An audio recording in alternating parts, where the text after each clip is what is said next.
This all seems to be coming to a head as more and more people are kind of waking up that what the people in power are doing is a little outside of what normal humans would actually do. Now, for me, this speech marks kind of a serious turning point because it's one of the more popular figures really taking a solid stand against the powers that be and doing it pretty publicly too. This speech should get a standing ovation for people around the world, especially right now because regular people are doing different tests that show things are not really as they should be right now. So check out this speech, and then afterwards I'll show you some of the tests that are being done, the results they're getting that might scare you just a little bit.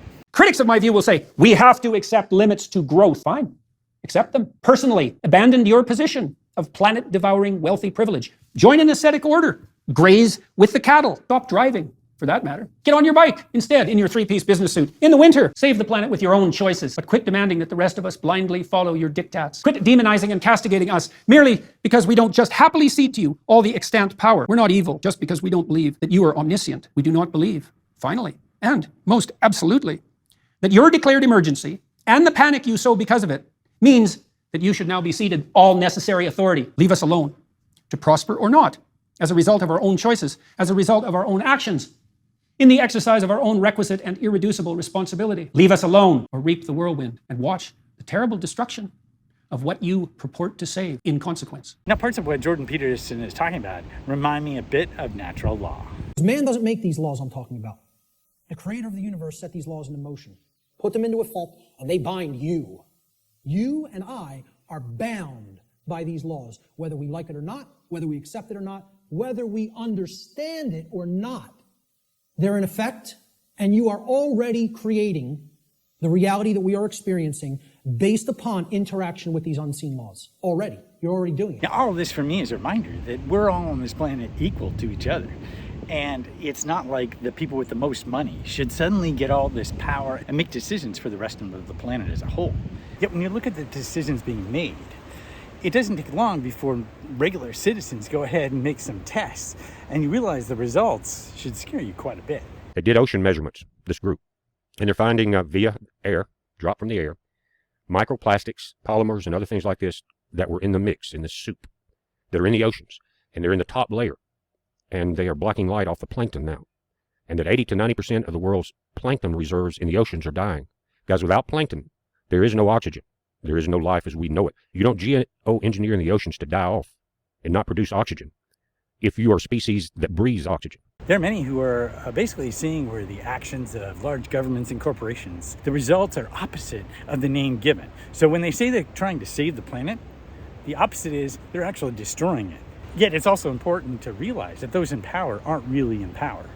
Meaning those that you think are calling the shots aren't really calling the shots. They're just being told what to do.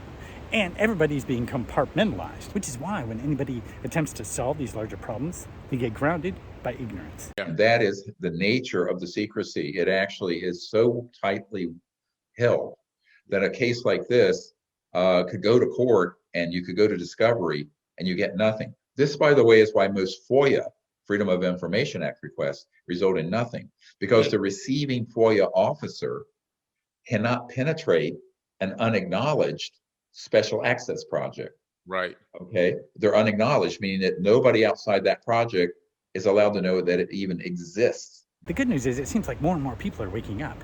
And once they wake up, they really can't go back. I can't go back, can I? No. But if you could, would you really want to? So would you really want to go back to believing in the comforting lies that you once believed? Is it even possible? I don't believe so. Now that you're aware of the media lies on television, the narratives of the mainstream media, the agendas of certain global political players, you're going to notice them day to day in your life in some respect, and you can't go back to not noticing them anymore. Even though people are awake and can't go back, they still have habits and routines that are part of the whole matrix themselves. Like, it's not themselves, it's not like they awaken and that's it. I think the awakening is an ongoing process of kind of disentangling your habits and routines from the regular system or matrix from which you're kind of in all the time. It's at a subconscious level and it's happening all the time. So you have to continually kind of unplug from all these different things. It's not like it just happens once and it's done.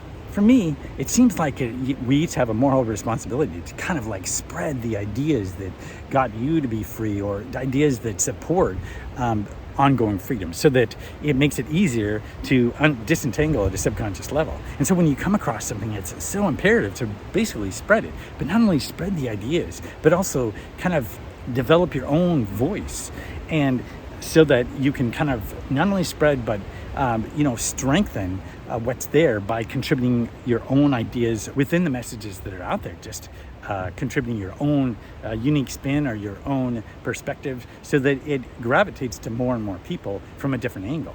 So I've got some great news. I've actually developed a mini workshop, and it's developing your video voice, and it's based off of things that have helped me a lot. And I've also done some further research and created some really simple exercises to basically take anyone and get them to develop their own video voice. And I've made it as simple as possible. I'm convinced right now that although online courses will help some people, 97% of the people who take them don't get the results that they want. And part of it is because they've made it so complicated, all this puffery in it.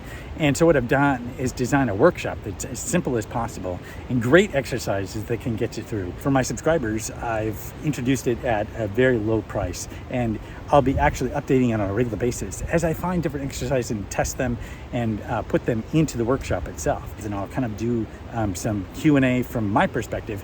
I'm not saying that I'm the best out there, but I've seen where this system has helped a lot of different people, and I've also kind of incorporated different templates and exercises and worksheets that kind of help you along the way. And I'm adding to it all the time, but keeping it at a one-time cost. And so the sooner you get in, obviously, the least expensive it'll be. So there's a link in the description so that you can get it at the lowest price possible when it does come out, which is going to be very soon. Within the next week or so, that'll be coming out. So definitely sign up below if that's an interest of you, and share it with anybody who you think would benefit as well. So I'm making this as simple as possible. And also, I think the video is the wave of how we really help each other along the way. So if you're into video at all, it's definitely will help you. Check that out in the sign up below. And if you found this video helpful, be sure to give it a like. Thanks a lot for watching, and I'll see you next time.